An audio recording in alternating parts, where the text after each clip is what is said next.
Morjesta ja tervetuloa uuden videon pariin.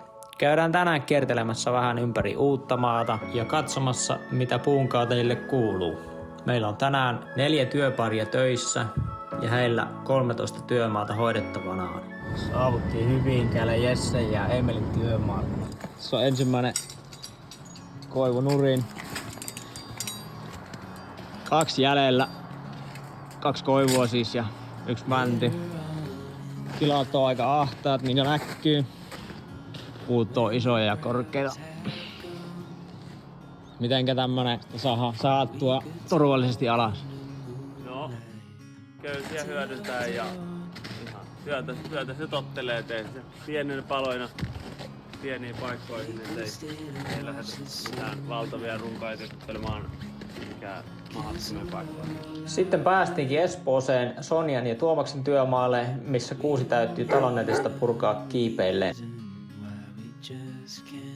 Niin Tuomas on lähdössä kuuseen. Oksia riittää, mutta sitten onneksi on hyvät tilat tuossa pihalla, että on tässä niinku iso puu, mutta sitten tilatkin on ihan hyvät. Olkapäältä vaatii vähän työtä. Joo, ei olisi kannattanut tosiaan eilen tehdä olkapääreeniä. Eipä se kyllä tosta lämpiä. Joo, liike on lääke. Kyllä. Sonja toimii alamiehenä tänään. Kiipee myös, mutta jostain syystä Lotto suosi tänään Tuomasta. Hävisin kivisakset paperin, niin joudun kiipeämään.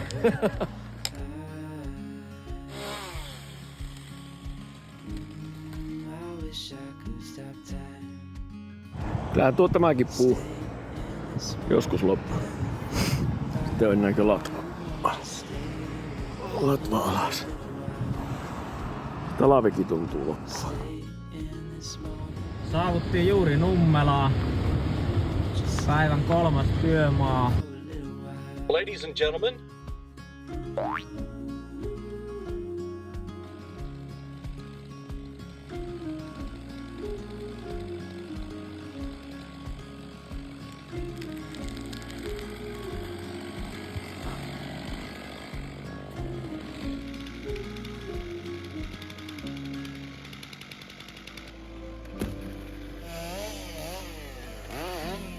Matti ja Otto sai hommat valmiiksi, niin seuraavaksi lähdetään Espooseen Ilka ja Ronin luokse.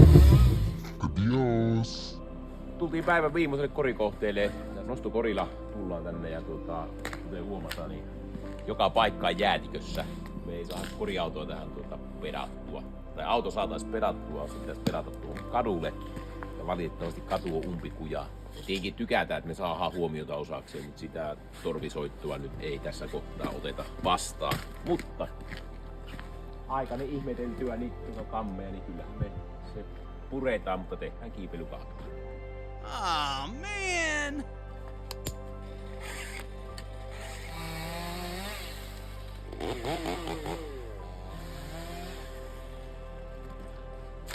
Siinä on Roni ja Christian.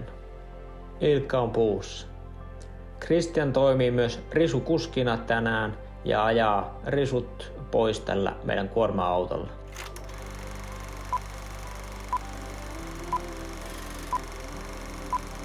Nostokoripäivä ja Mäenpää yhtiön kanssa muu.